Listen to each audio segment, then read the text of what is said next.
Hi, I'm Candice Michel, and this is Our Community. I'm joined again today by Jenifer Alcorn, the Executive Director of the South Coast Humane Society. Hi, Jenifer. It is good to be back. Thank you so much for having me. Good to have you back. I watch your videos all the time. I mean, literally daily I go to that page. I try to put them up daily. It's hard sometimes to carve out that extra time. Yep. But I do try to. Well, I noticed that you're sometimes on there at like 10 o'clock at night or, 6 o'clock at night or 8 o'clock in the morning. It's like, oh my God, don't you ever sleep? Very little. Mm-hmm. Very little, but the sleep that I get is pretty quality. Well, there you go. So that's good. There you go. And they say when you get older, you need less sleep. I am older, and I'm going to dispute that claim. All right, okay. I get to the point where, my dog now has me up at between 8 and 9 o'clock in the morning. Which maybe your dog could talk to my dogs, because my dogs get me up about 3:30 a.m. In the morning? Yeah. What do they think? They think it's time to go outside, and we need coffee, and we need our 4 treats now. So not the right time. I think I messed them up, because when I used to run outdoor boot camps, I would get up at 3:45 every morning. Oh, no. So now it's kind of like my dogs think that, it's time to get up. And have you tried having conversations? I've had combos, but, and then, I have 5 dogs.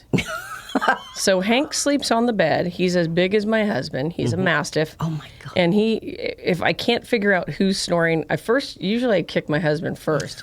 And if the snoring continues, then I kick Hank. And then it stops. Okay. So you've got Hank. And then you've got Koa, who's my latest rescue from my shelter. He's a Belgian Malinois. He sleeps by my side. And he's a licker. So if my head's close to the side of the bed, he starts licking my ears, which is highly annoying. Oh, very. Yes, especially at 3 o'clock in the morning. Then Brad's dog, who is now my dog, because they're all my dogs, he's a Malinois. He's older. He's kind of senile. He sleeps next to Koa. So he blocks the bed so Koa can't get out to go to the bathroom. So he's got to jump onto the bed, and then he whines at me if he wants anything. And then further from there, then you've got Jax. Now, he's the beast. He's the beast. He's an Anatolian Shepherd Siberian Husky mix. He's about 145 pounds, and he's cantankerous. He's cantankerous. And then Vita is the Cane Corso, who's got the elbow dysplasia, hip dysplasia, but has no idea she's handicapped. She sleeps in the closet on her bed. Oh now, God. She's not supposed to be able to jump because she's got all these issues. But that dog, if she was a Marine, she could do pull-ups, because she puts her arms up on the bed, pulls herself up onto the bed. She doesn't use her back legs, and then she wedges herself in between myself, Hank, and Brad. So with all of those, there's really, at any one time, someone's going to cause me a problem and make me get up at 4. Oh, so Jenifer, I don't know how you do it. I mean, and I still want to bring home 2 more. Yeah, do you?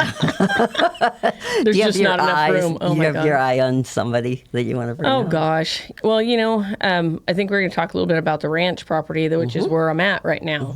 And that affords me the ability to bring home dogs to see how they do in a home environment and such. But I do have to be able to sleep a little bit. And, you got to take care of things when there's dogs that you don't know in the house with you. Yep. You don't want them destroying things. And that's hard.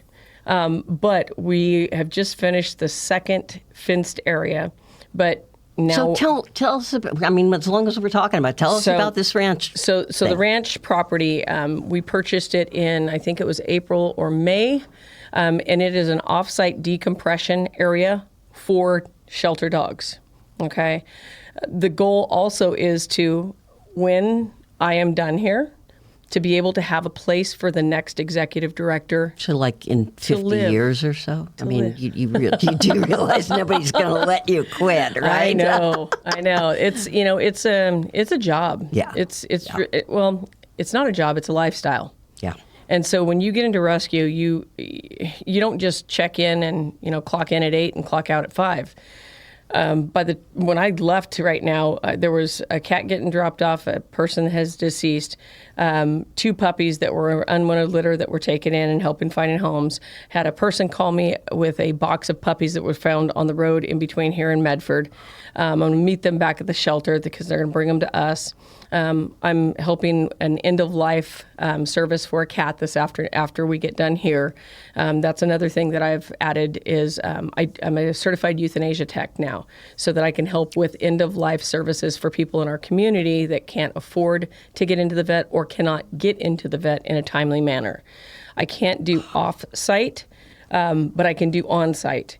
And I've been doing that for almost 8 months. I haven't promoted a lot of it, but Town and Country knows that I'm able to do that, and so does Dr. Tribble, so that when there's someone that needs that service that they can't provide it or they can't afford it or whatever, they come and I help them. That is amazing, because we just had to put our black lab Cola down about a month ago, and it happened. She started having fits, like just seizures, and it started, and she had like 6 in a row in 5 hours. And of course, it was Saturday night, Sunday morning that she's doing that, right? There's no vet available. And I mean, we finally got her into Town and Country about 8 o'clock in the morning, but oh my God, what a horrible thing. Yeah. What a horrible thing. It is. It's hard when you can't help a suffering animal in a timely manner. Yeah, exactly. It's awful. It is hard. So back to the ranch. So there's a house on it for the next executive director to live in, which is great. There's a fenced area for, I'm assuming that anybody that's going to get into rescue probably has animals of their own. Right. You know how hard it is to find housing here. Yes. That you can have animals. Yes. So, that's an area for their animals, should they have them, or other shelter animals. And then there's I call it kind of a tweener fence with a little cottage that the gentleman had built for his wife to do crafts. Well, we have made a catio, and it's a really cool little pad. It's probably about a 12 by 12.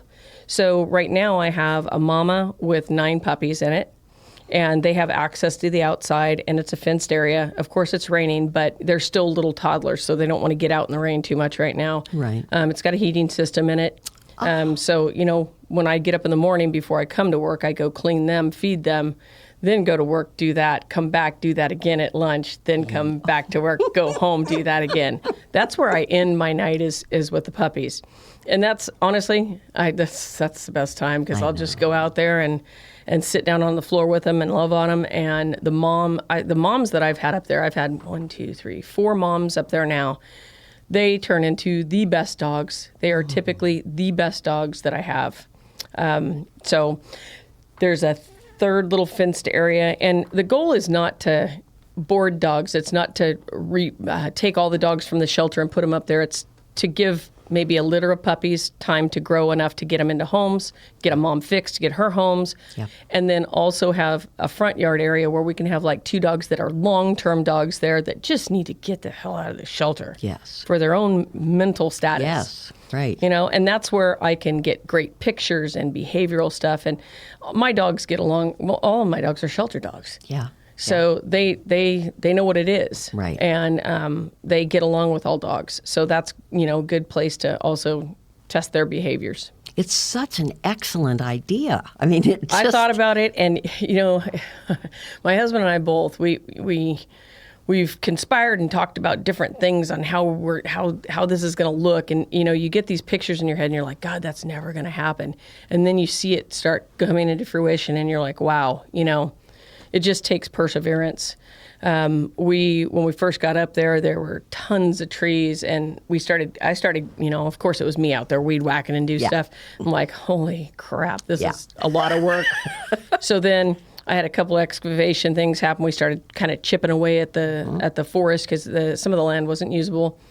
And then somebody gave me the aha moment and said, you need to talk to Coos Curry, because there's power lines that run through here. They're going to take all these trees out for you. So stop being a dummy and beating your head against the wall. So I put in a work order. They came over. They cleared out all this stuff. Wow. Western Tree came over. They did a great job. Yeah, they are. Then I have another excavation guy that's leveled it out. We put a really nice 20 by 20 cement pad out there. We're looking at a really nice, tough shed with a carport style cover, so that the dogs can get out of the rain. Right. So things are coming together. Wow. Things are coming together. I mean, that's great. That is exactly what you want. Yeah. You know? Yep. Some place for the dogs who are having a hard time. Yep. To just have a little mini break. I will say I have to caution myself. I have to caution myself Really? when I'm full at the shelter and someone asks me to take more dogs. I can't just go, okay, I'm just going to take them to the ranch. Right. I'm going to hide them up there. I've had to really check myself on maintaining what I can care for appropriately. Quality of care is very, very, very important. So it's been hard because I've had to say no, but puppies, man, they take a lot out of you. And the shelters, I mean, from what I understand, they're all full. What's going on that the shelters are all full? That's a good question. I think a lot of people blame COVID, but I don't think it's just COVID. A lot of it's negligence and breeding. You know, I mean, right. there's so unwanted litters. You know, I always hear I had an oops litter. That's not an oops litter. But I hate to say that it's hard to get into the vet, but it's also expensive to get into the vet. Yes. So, you know, I get people that want services all the time on spay and neuter, and I don't have the vet services. Yep. It's not that we don't have the money, it's that we don't have the services. Yep. And we don't have the time to get it in. So it's hard. It's really hard. That's one of the things that I've noticed for the last several years. It's really hard to get an appointment with your vet. It's really hard. Yeah. Like, wow, what? Well, and you know, 3 months out, you know? And Crescent City, we've got Gold Beach, we've got Brookings. So we've got 3 areas, and you know, typically, if you're in Brookings, you're like, hey, I can't get into the vet. We'll refer you to Gold Beach, or we'll refer you to Crescent City. Dr. Franusich just retired. I don't know if you knew that. Didn't know. So a lot of his clients had to be absorbed other places.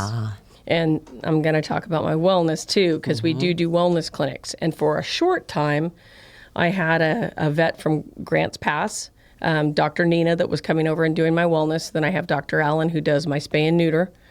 And then Dr. Nina got super busy, so she could no longer do my wellness. So we had 2 months where I was just biting my fingernails because I got so many people that need the lower cost or just to be able to get to the vet. Yep. So long story short, Cora Cluel, who is Dr. Franus's Dr. Franus's vet tech, she started working at my clinic, and I just said, you know, would Dr. Franusich maybe do a wellness clinic here and there? So she goes, I don't know, maybe he would. So he came and toured our facility, and he was very impressed with the cleanliness and how everything was ran, and he said, let's give it a shot. Great. So he is committed to giving me every other week. Wow. So like a 9 to 4 clinic, and we do 30-minute appointments. And, you know, it's $40 to see the vet versus what the others charge. And it isn't even so much what they charge, although I know that's important, but it's just being able to get in. Yes. Just being able to get somebody to say, yes, come in. Yeah. Well, he's been a game changer for us. People come in and they love him. His bedside manner is amazing. He talks to people. They understand what's going on with their animal. He creates a protocol and a plan for treating whatever it is. We see a lot of allergies. We see ear issues. We see eye issues. Right. And then they've also, they're really good. So we're going to start doing some diagnostics. Like if maybe there's some liver and kidney stuff, some blood tests, we're going to start. We do have what's called an IDEX account, which is a laboratory account where we can send stuff in. And in the past, it's just been kind of overwhelming because it would fall back on my vet taking it in, but then I would have to follow through with the process. Now with Cora on board, she's really taken charge of some of that good stuff. So, you know, we can get some answers for people instead of saying, well, you really need to go to another vet and have blood work. Right. So, you know, it's nice to be able to have that. I don't want to get so deep into the vet medicine that we become a veterinary clinic, because that's not the goal. But we need to be able to give people answers for their animals and some low-cost options to help them. Yeah, because there's kind of this gap, right? Yes. Between, doing everything on your own and getting into a vet. There's this gap where Yep. you just want somebody to look at the issue and Right. say, yeah, this can be treated, or Right. yeah, this is a little more serious. You need to, Right. I mean, Right. there's this gap, right? Yeah. Yeah. I know. I'm so glad. I mean, I'm so glad because I care about them so much. And you Yes. see those little faces and you think, in big faces as well, you just think, oh, Well, and they can't tell us what's wrong. no, exactly. Can't tell us when they're in pain. We got to use our best judgment. And No, their eyes exactly. tell us sometimes. Yep. So tell me about the kittens in the road because that was, I was How like crazy. glued to my, to What my a weird screen. deal. Wow. So it was raining. Yeah. Of course. Yeah, of And course. it was super dark, and I was going home. And, when you're a mountain person, you drive the mountain.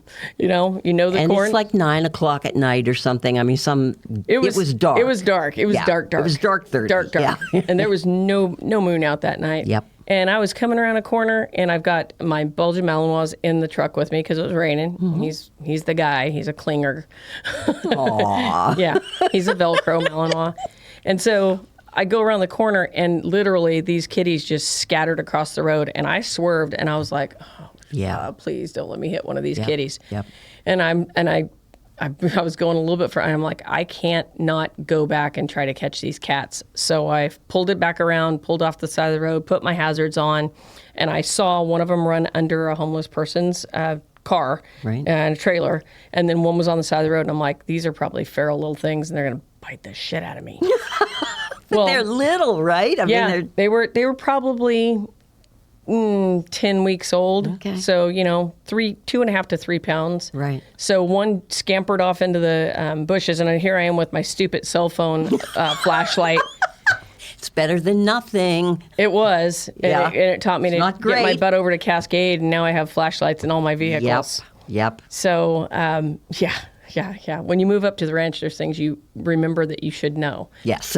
So I grabbed the first one. It did not bite me. I was like, holy moly. So cars are going by. I've got this kitten hugged up against me. I've got to get the Malinois into the back of the truck now without getting hit by a car. So I grabbed him by the collar, was able to get him into the back, put the kitty into the truck, shut it. And then I could see the little eyes underneath the car. Mm-hmm. So I'm like, I'm not going to steal your things. I'm just trying to catch a cat. Please don't come outside and shoot me. Right. That's Yeah, because someone's you don't know who's in residence. that. Yeah, absolutely. I don't care if it's on the side of the road. It's still somebody in That's there. right. That's so I don't think they were there.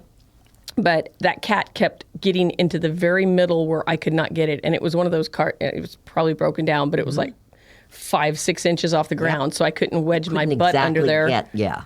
So I finally got it, got up under the hood. I got it out. And then I could hear the other kittens. So, of course, cars going by. I scamper across the road, and it's just muddy as hell up there. And I'm looking up, and I'm like, there's not very much. There's nowhere for them to go. I mean, Right. It's straight up. And I'm thinking they're going to try to run for me, and I'm going to have to get them. I called them, and they came right to me. I grabbed both of them, put them in the truck. It was crazy. That's amazing. Then I drove up to the house. I had to get my dogs out. I had crates up there, put the kitties in, fed my dogs, then drove back down to the shelter. And they were all super happy and friendly. And I thought I got them all Yeah. because I couldn't hear anything. Right. So I posted the video. And then the next morning I got up, I checked the comment, and somebody said that they had driven by and seen 2 more kittens. So I'm like, I got to get them. Yep. So there was a car in front of the trailer in the morning, so I didn't want to, it was pretty early. So drove to the shelter. About 9 o'clock, I came back. I knocked on the door. I'm like, hey, I was hoping it wasn't their kittens because that would have been bad. Right. And they said, no, dude, you can put a trap under our trailer, no problem. We'll look for it. I go, if you find them, if you see one in it, call me. Yep. So literally, I went home, came back, and one was in there. Wow. I caught 5, I think. Yeah. And then the next day, I go under there and I'm like, I caught the mom. I thought it was the mom, and it was going nuts. I'm like, oh, this is a feral cat. I get it back down to the shelter, and I'm able to get it into the kennel. It was scared to death, soaking wet. Right. But I was able to touch it and feel it. I'm like, that's the daddy, not the mama. Yeah, it was the daddy. I did the good old reach around and found out it was a dad. Yeah. He's awesome. I named him Big Daddy. Oh. And he's beautiful. Long-haired, black and white. Nice cat. And they had to have been dumped. Where that was, they just had to have been. Yeah. I mean, it was a whole family. Yeah. And friendly. Yeah. I mean, not, and just not feral. A couple nights before, my husband and I are going down to dinner. We're going around that same corner, and 3 black bears on the road turned and looked at us, with those big eyes. I'm like, holy crap, because that's dinner for them. Yeah, absolutely. So it makes me wonder, was there a mama cat that was dumped with them? Because you never found the mom. Mm-mm. Yeah. Mm-mm. I went back multiple times, had the trap out there. Yeah. Yeah, wow. nothing. Wow. Well, that's too bad. All of them, except for Dad. Dad is now in the meet and greet room, which is directly behind my front desk. And he's super sweet, super social, a little bit shell-shocked still because he was probably an outside cat, but he's figuring out being in the house is pretty nice. Mm-hmm. All the Warm and kittens dry. have been fixed, and all of them have been adopted. Oh, that's amazing. Yeah, all of them. So, yeah.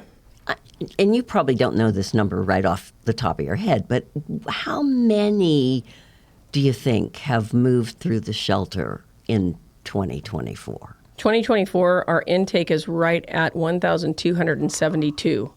Oh, you didn't know the number though, right? Well, I just wrote down a couple more because we have an intake log.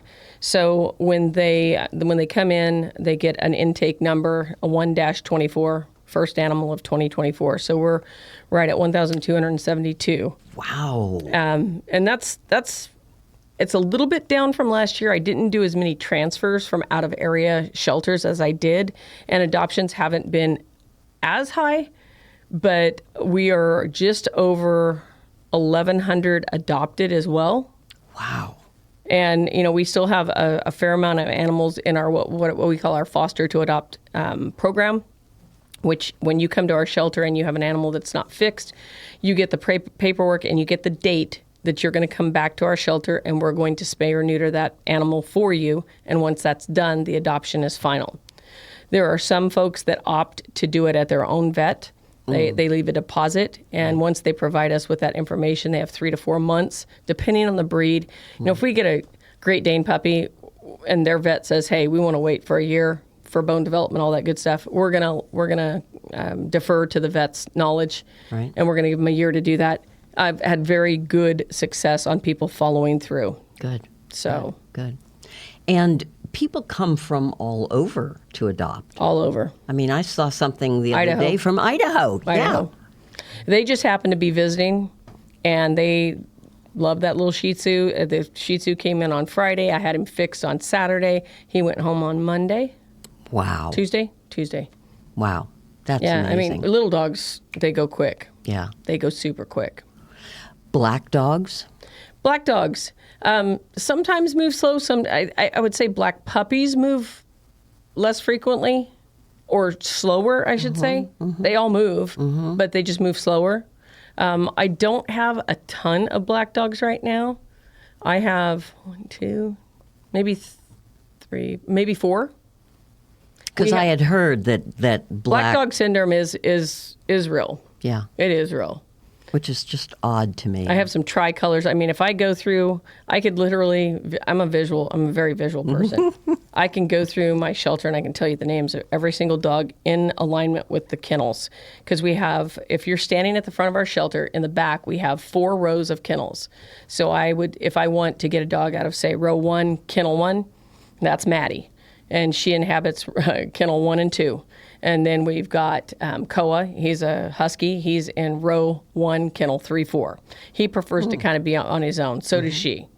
And then we've got, past there, we've got dogs that co-kennel. Buddy and Troy, Nesta and Roddy. And then across the row, we've got Ronnie and Gemma. We've got Aria and Maddie. I know them all. It's great. Yeah. No, it's really great. You guys do an amazing job. I mean, it's, 1,000 animals. It's a small town, but the majority of our adoptions are an average 2 hours away. Medford, Grants Pass, Coos Bay, Bandon, Langlois, Gasky, Crescent City is a big adoption center for us. We get a lot of people that travel up from Crescent City. Wow. You know, it's about the type of dog and being able to give good behavioral information on the dogs. Yep. You know. Yep. So- It matters. It matters. It does. Because if you're adopting a dog like the one we got in January, she's a yellow lab mix, and she had a history, and it was, I think her owner died. And it's important to know that stuff. You know? It's if just, at all possible, we like to provide as much as we can. And, you know, we get a fair share of returns, and for different reasons. You know, people can have medical issues. People die. People have a change of life. Yes. People get divorced. Yeah. There's all kinds of reasons. And for every person that says that they would never give a dog up, you know, Never say never. You just don't know the reasons behind. We Right. try not to be judgmental. Yep. We try to just say, look, it's about the dog. Yep. It's not about you. It's about the dog. I mean, it doesn't mean that I don't sometimes get frustrated Of course. and think, gosh, Yeah. you know. What do you mean your lifestyle isn't, you can't keep the dog because, you know, you got Yeah. busy? It's like, what? What does that mean? Yeah. But there's a difference, too. I noticed that, like, when I was younger, your focus in life is on other things. You know, if you've got kids and you're working and you're trying to keep the family together, I mean, your focus is on different things. And you get Yeah. older and you find that I don't know. I had 3 kids growing up, and I had probably 5 dogs average all the time. All the time? I'm a country Okay. girl, and Yes. so you know, it's just they've always been part of the family. Yep. Yeah. Always. They've always, when we moved, they've always moved with us. Right. But life changes. Yeah. The little Shih Tzu, it was a traveling nurse, and she felt super horrible that she was just not giving the quality to that dog. Right. Now, that specific dog, it was a Shih Tzu.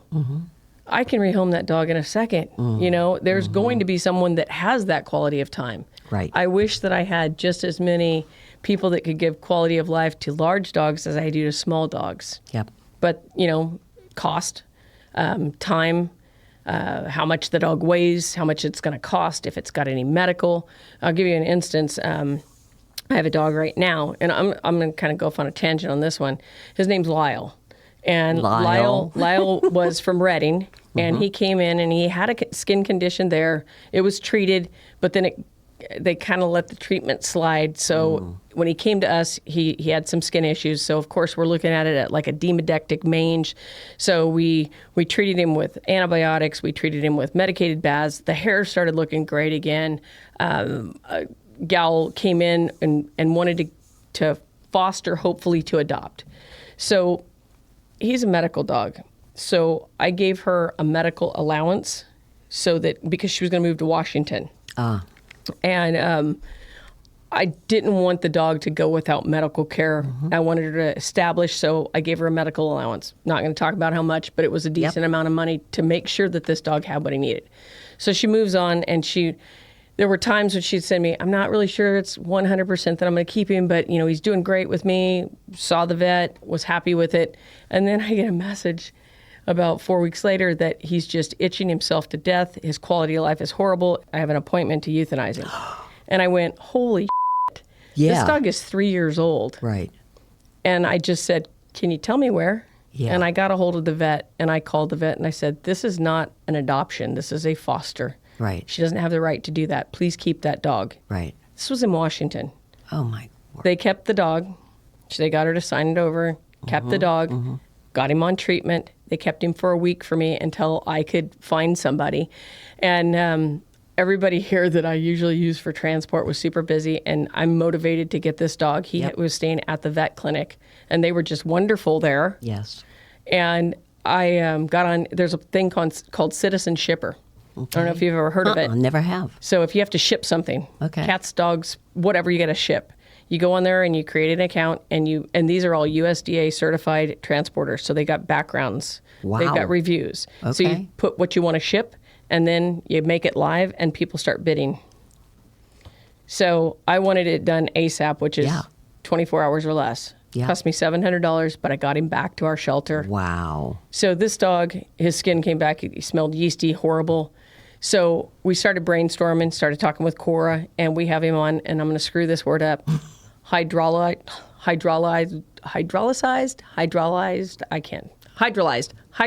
Okay. food. No chicken, no beef. Oh. It's expensive. It's a prescription food, Right. but we are giving that a good shot with some Apoquel right now. And when he came in, he was defeated. He looked horrible. You could tell he felt miserable. Now he's starting to bark again. Okay. And he's starting to feel spunky, and he's feeling better and looking better. Right. This is a dog that's going to be hard for me to adopt. Yeah. Because it's going to cost money. So a dog like that would be a special adoption where, we're going to help that person continue his Apoquel and also continue his medical care to ensure that dog has the quality of life that he deserves. Yep. Because he does deserve it. And it's obviously going to have to be somebody who is willing to put in the time that. And he is a loving, loving dog. What kind of a dog? That's a good question. He's interesting. He looks like he has some Doberman and Shepherd in him and maybe some Hound. But he's on the Wow. smaller side. He's about 50 pounds. Okay. He's not big, but he's the coolest dog. I'll send you some pictures later. Great. And Does he make hound sounds? he's- Does he hound? He's Does he got howl? a very deep bow. Oh, yeah. bow. Okay. He's got a good Yeah. sounding bark. Yeah. He's great with other dogs. Yep. He's just a nice dog. Yeah. But, I just broke my heart thinking, I can't let that happen. No. I mean, No. hey, look, He's still a baby. You have allergies, so I'm going to go ahead and kill you. Right? It doesn't seem reasonable to me. No. And Yeah. after we spoke, she felt horrible that she had dropped the ball. Yeah. But it just wasn't a chance that I was willing to risk again for this dog. When we take in a rescue, especially one that has some medical issues, we take them in because we want to help them. Yep. Not because we're just going to bring them up here so we can euthanize them. No. Oh, no, my gosh. Absolutely not. And 3 years old. I mean, really. Young. They're just Young. still babies. You know? Yep. Yeah. Yeah. I know that one of the considerations for big dogs is what I was looking at when my dog Cola was having those seizures, because she weighed probably 90 pounds. Big dog. And I'm not able to lift 90 pounds. Maybe I could have in my 40s, but I'm in my 70s, and that's not. I understand. Yeah. So I had 2 friends who showed up, and they put blankets under her because she couldn't stand at that point after those seizures. So they lifted her with 2 blankets underneath her front end and her back end and lifted her out and put her into their truck. Right. I couldn't have done it without them. They were my guardian angels for that day, because it couldn't have happened. And I would take a big dog any day of the week. I love them. Right. But I can't, and I Well, would and imagine. I have a huge dog. Jackson he's 145 pounds. Right. I mean, that's a big dog. Yes. So when his time comes, that'll probably be a visit at our house, because he's got a whole lot left in him though. but Yep. He's a big dog. Yep. Well, you're still strong. You can. I know. Yeah, maybe not 145 pounds worth of strong, though. Yeah. And when they are not healthy, it's dead weight. Yeah. And that dead weight it's hard. It is hard to move. It is, and I think that it's such a painful thing to do, to put your animal down. Yeah. It rips the heart out of you, and yet it is the last best thing that you have to be able to do. Yes. You can't not do it. You can't not do it. Yeah. You can't be selfish and hold on to an animal for yourself. No. Because you know what? Your feeling bad isn't as bad as them feeling bad. No. I'm sorry. It's just not. And my dog laid her head in my lap when we got to the vet, and I held her while they, gave her the injection and stuff. And it rips you up to do that, but she had to feel safe. That Yes. she had to. Yep. That was my obligation for all of the joy that she gave me for 11 years of a life. That was my obligation to her. So, you know, you do it. I've always said that dogs are put on this earth to give us comfort and make us happy, and we give them the best life that we can possibly give them. Yep. And when it's time for them to go, we help them pass peacefully. That's what we owe to them. Yes, exactly. Because they teach us so much. I mean, not only giving us love and all that stuff, but they teach us about things like acceptance and and forgiveness, and, you know, I mean, all of that. Or you should watch out for that guy over there. Yeah, exactly. Mom. Right. I know. My dog Daisy, she does not particularly like men for some reason. And given that she came from a male owner, I don't understand that, but she's not, you know. And the gardener from next door came over to talk to me, and he had a hat on, and she did not like any of that stuff. Mm-hmm. And she's standing with her feet up on the gate, right, like barking at it because we're on the other side. And it's like no amount of me saying, it's okay, was making any difference. It was like, no, Mom, it's not okay. It's a man, and he's got a hat on. There's nothing right about that. Yes. So tell me about the wellness clinic. What that happens? How does it happen? Yeah. So the wellness clinic, I usually get 1 to 2 dates every couple weeks. Right now we are scheduling on Mondays. My next appointment to schedule would be the 6th of December, I believe. Mm-hmm. The 6th, and then 14 days later, and so Mm-hmm. I'd have to pull them up on my phone, and then I schedule every 30 minutes. Mm-hmm. We afford people the wellness. Now, a lot of people are asking about rabies vaccinations too. I try to save because that's a quick and easy out. Other than it takes me a second to make the certificate. I try to schedule that when my other vet's here, because I have vet techs that can come out with his. As he's overseeing them, and we can get that done during spay and neuter. So I have a couple hours a week that, or I shouldn't say a week, a couple hours a month that I do rabies, because we do a ton of those. Yeah. Dr. Franusich, I'm really saving for those 20 to 30 minute wellness appointments. Yep. You can also get the vaccinations if you're doing your general wellness as well. Right. If you need that appointment, you can email southcoasthumane@gmail.com, request an appointment. I am booking for the next 2. We do, please keep your appointment, because they're very valuable to people. Yep.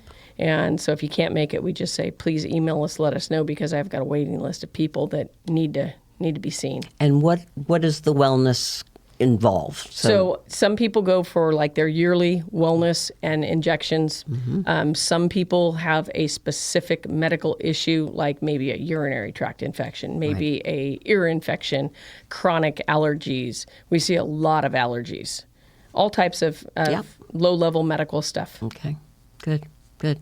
And it seems to me like winter, I mean, we're now firmly into the rainy season, I guess. It must present more challenges. Oh yeah. So the challenges that the rain, number one, up at the ranch now, the front yard, because it's still kind of under construction, I probably won't be able to use that 100% until spring. It will be more like a mud bath. Well, there is grass up there. There's grass in the front yard, but it's going to have to be like a Sunday afternoon where I've got the minivan and I've got 4 dogs, and I'm going to bring them up, and I'm just going to let them hang out at the ranch for 4 hours. Right. And then, when it's time to go back to eat, at least I can get them up there and they can enjoy the yard. Right. So that I can use that. I can still use the little dollhouse for puppies right now. That's a good thing, because there's no shortage of puppies, it seems like. Is this the season for puppies? Oh my God, kitten season hasn't stopped. I just got the good rangers over at Harris Beach finally caught their shop cat that's been killing rats and having babies over there. Oh. I was able to get her into Dr. Tribble. We got her fixed. She's going to go back over there and be the rat killing machine that she's capable of being. Without being the kitten producing machine. But no more kitty production. Yeah. And her 2 little kitties just went home with one of our firefighters here and his wife and their 3 kids today, and they look like little Maine Coon babies, and they're the cutest, and they got them both. They'll come back in January for fixing. Oh, that's adorable. So yeah. Yeah. But the rain at the shelter, I always pray for no rain during the day, because the rain in the day makes it hard on getting the dogs in and out. Yep. Makes it hard on volunteers wanting to come in and walk, because the intermittent weather is hard on them. Yep. We do allow dog walking when it's light rain. If it's torrential downpours, we try to keep the dogs in. We do have covered yards, so where we'll do a 10-minute rotation where we'll take out, a side yard of 6 or 7 dogs and give them 10 or 15 minutes so they don't have to use their kennels, because most of our dogs have some level of potty training. They don't want to go to the bathroom in their kennels where they sleep. No. And then we'll get them in. We have interactive toys like Kongs that are filled with peanut butter. We have lick mats that have, cool stuff that is on them, and we put them on the side of the kennel. At least that's something. We may take 2 or 3 dogs into the laundry room so that they can at least be in there hanging out with us, brushing them, playing with them, whatever we can do. We'll get volunteers that can sit with our dogs up in our break room, my office. We use every little piece of covered area that's warm that we can, in order so that the dogs aren't just sitting in their kennels doing nothing. Right. That's the hard part. Do you have enough volunteers coming in who can sit with the dogs and cats? I never have enough volunteers. Okay. No, I hear you. I don't. The ones that we have, and we have a lot of reoccurring. We have ones that will travel up and they'll volunteer for a couple days, and then they go back wherever they live. So we have some people that, vacation here. Right. I just had a gentleman that came in today. He signed up for dog walking, and he also asked, he goes, what if I want to just take a dog home for a couple hours and work on my computer? I go, absolutely. I have people that will check a dog out at 8 in the morning, have it back by breakfast by 10:30. I have people that may check a dog out on Friday afternoon. If I know that the dog doesn't have a certain set of interest or an appointment, they may keep the dog overnight Friday, Saturday, come back on Sunday. We do overnights. We do short fosters. Yeah. I have these cool people in Gold Beach right now. They are like my faves. They got a hold of me when I did a video of the 2 dogs, Hunter and Birdie, up at the ranch. I'd taken them up there. This was before it was raining. And I said, I got to get these dogs out of the shelter. And I did some videos, and they sent me an email that says, we want to foster Birdie. Oh. I'm like, are you sure? Because she's not super friendly. They're like, no, we want to do this. They had 3 dogs. They have a Corgi, an Australian Shepherd, and some other, they're just like the coolest looking dogs. So they came in, we crated her up, they took her off. And they started sending me pictures and videos, and I started posting them. We got a couple from Port Orford that were like, we want that dog. Oh. So I put those 2 together. They came and visited the dog in Gold Beach. They said, we want to take her in a week. So they got everything ready, everything set up. So then she transitioned over there. She's doing wonderful. She had a couple rough nights, but she's super social with other dogs. They have another cattle dog mix. It's working out great. Oh, that's so good. Then they fostered Hunter, my little Belgian Malinois that's just something bad happened to him. You just got to know. I was worried about him. Mm-hmm. I was worried about him being too feral to adopt. At one time I was very worried. I talked to my doctor about anti-anxiety drugs because he didn't want anybody to touch, and he would clack at you out of fear, like, please don't hurt me, don't touch me. Mm. So he put him on Prozac for a couple months, and things softened, and we're able to handle him and touch him and get leashes on him, and still wasn't super happy on a leash. Mm-hmm. And got him into my truck with Birdie because he needed another dog. Right. He stayed up at my house after Birdie went on her foster for a week, did wonderful with my dogs, great in the house. And then when I brought him back to the shelter, he was different. He was more social. Right. Had a couple from Gold Beach, and this is kind of a funny story. I love these people too. They have rescues, and they wanted to give him a shot 3 days ago. So 3 days ago, hindsight is everything. Probably wasn't the best timing because of the rain and the storm. And they live at the top of this mountain in Gold Beach. Oh, okay. No. So he followed their dog like a puppy. Yep. And they went to Mini Pet Mart with him. It did great. Got to the house, and it was pouring outside. So he peed in the house. Of course. So they went to put the leash on him. He got scared. He crapped on the couch. Oh, poor baby. So he spent the night in the bathroom because he's afraid, thinking he's in trouble. Yes. They didn't want to traumatize him. So they called me in the morning. I'm like, Jen, you probably should come get him. Yep. So I carved out some time. I drove up there. He came back with me. And there's someone that used to work at my shelter. Her name's Haley. And she has a little Malinois from us, and she's got a part Malinois too. And she's living up in, I can't think of it right now, but I've been talking to her about this dog. And she's great with these types of dogs. She's coming down on Thanksgiving. She's going to pick him up. So he'll be safe with her. Right. He'll be safe with her. And she understands the trauma associated with shelter dogs and some of the things that may or may not have happened. He is not an outwardly fractious dog that's going to go bite someone. He just is very shy to the touch. But he'll be perfect in her family.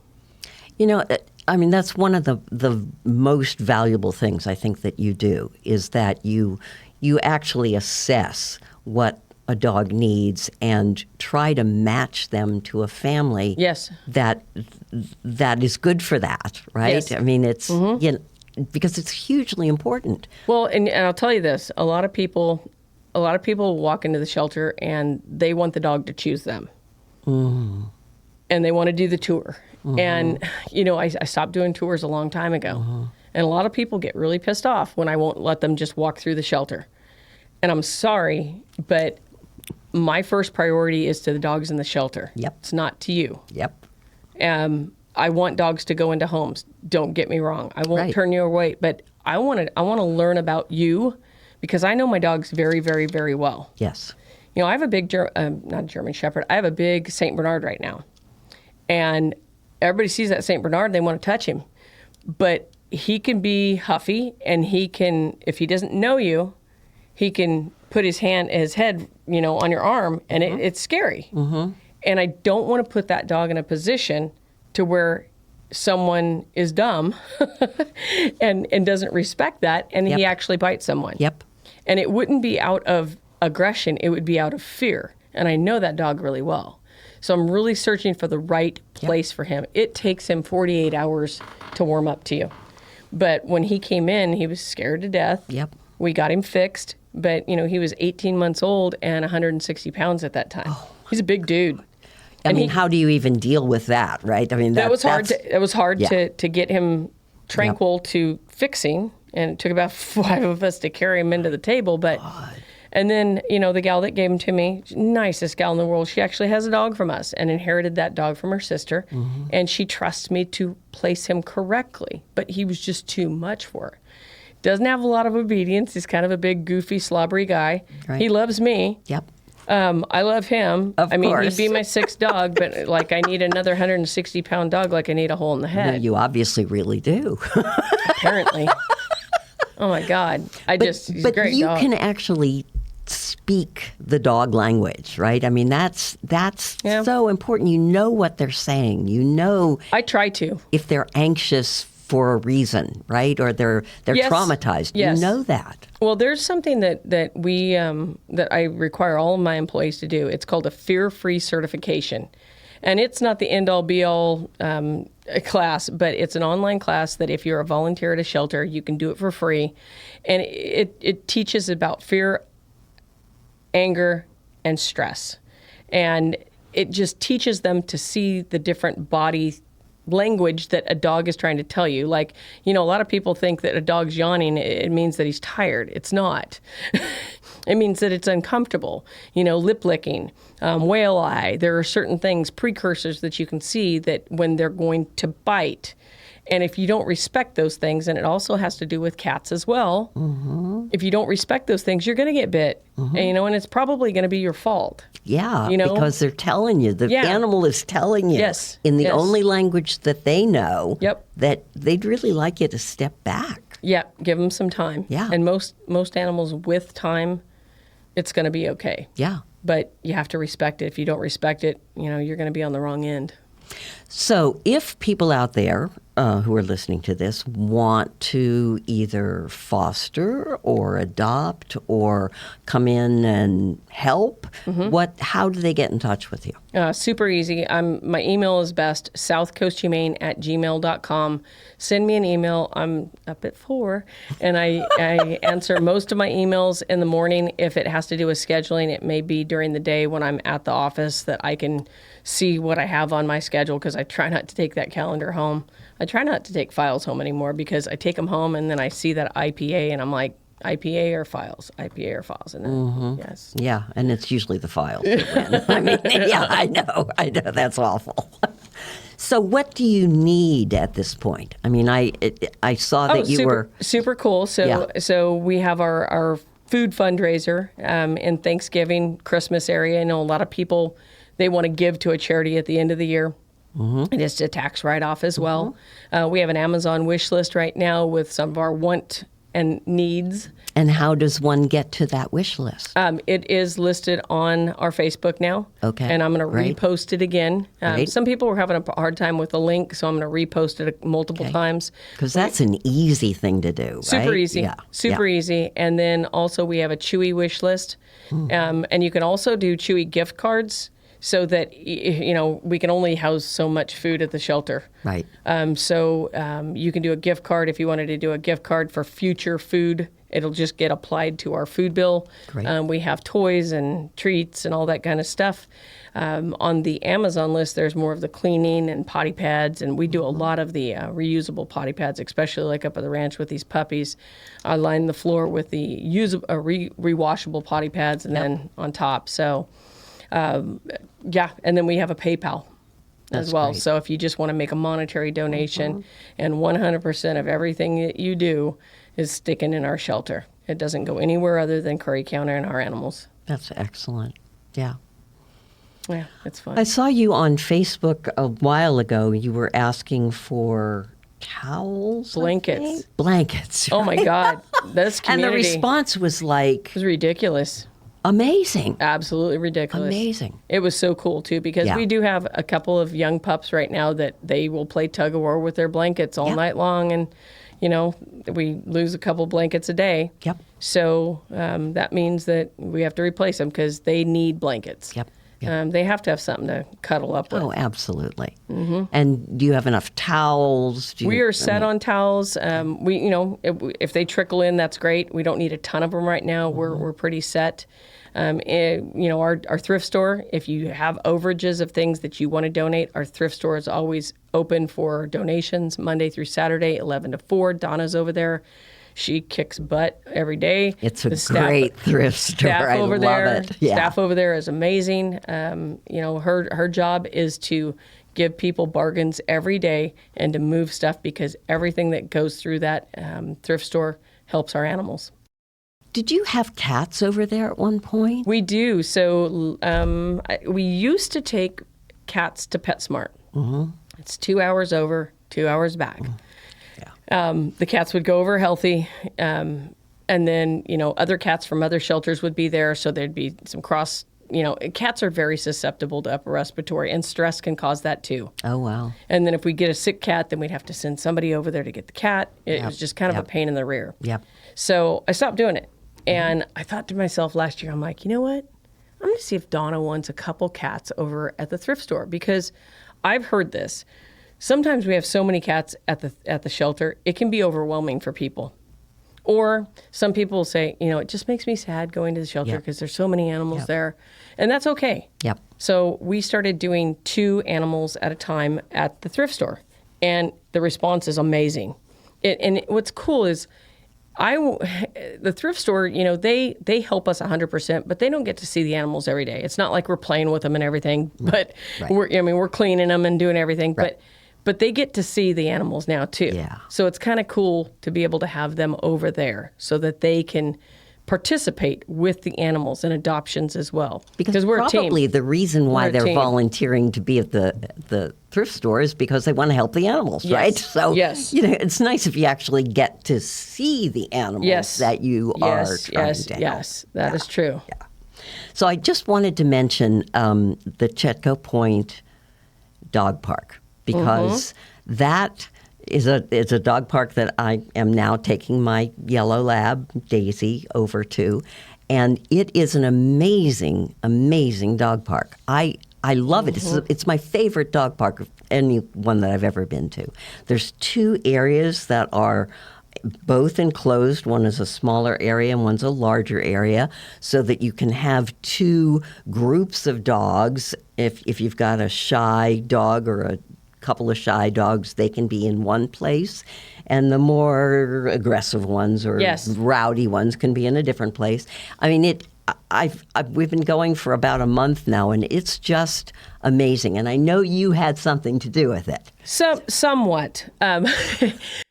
We did some of the placards that help people with obedience over there. There's little stations that you can go through. We didn't build it or anything, but we wanted to share those. We were going to place those around town, but it was like, this is a perfect place because it's a wonderful place to walk the dogs. Yep. We do tell our volunteers that they can go down there and use those placards, and the socialization of the park is good. You just have to, I always tell people, when you go to a dog park, just make sure that you communicate with the other people that are in the dog park, because not all dogs are super friendly. Yep. And not all owners are super responsible. Yep.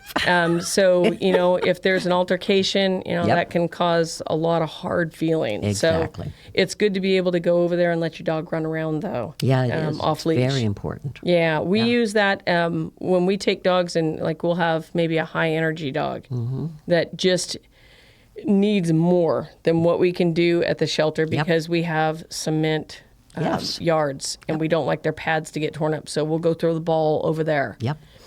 We try to go on the off times when people aren't going to be there. We try to respect the community so that, we're not integrating shelter dogs with public dogs, even though our dogs are super social. It's a great dog park. I absolutely adore it. Well, and I'm just going to say that now that they've paved that whole walkway up onto the point, when I get dog walkers from other shelters, like Coalinga Animal Shelter, they came up and there were 5 of them. They walked dogs for me. They cleaned kennels.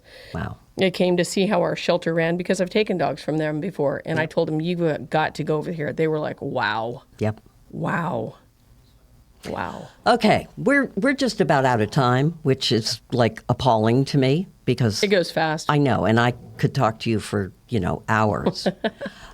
So just give your contact information again, so that if people need to get in touch. Yes, super important. You can watch everything that we're doing at the shelter on our Facebook, South Coast Humane Society, the real one. Our number is 541-412-0325. I answer the phone from 12:30 to 5, usually sometimes afterwards if I get that feeling that I need to help somebody. Yep. Also, our email, southcoasthumane@gmail.com.